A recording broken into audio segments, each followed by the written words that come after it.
There is a question, is the attitude of Islam to history.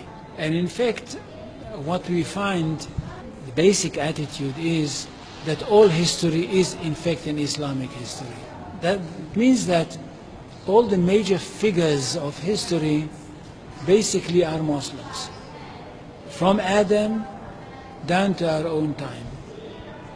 So if the Jews or the Christians are demanding something and basing it on the fact that there was a king called Solomon, or a king called David, or a prophet called Moses, or Jesus, then of course what they are doing, they are saying something which is not true, or in fact they don't know that all these figures were basically Muslim figures.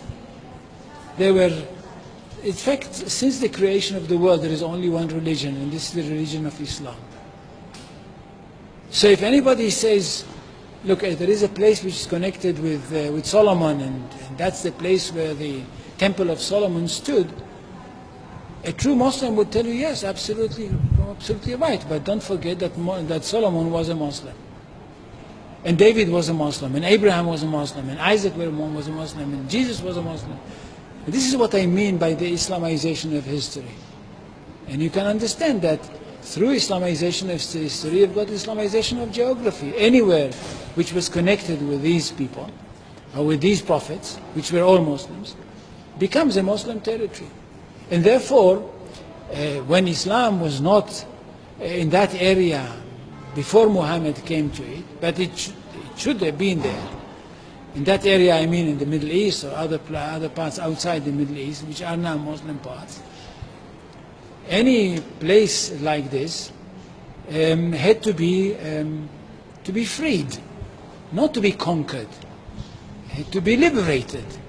So Islam appeared in history in the time of Muhammad, or reappeared in history from their point of view, reappeared in history as a liberator.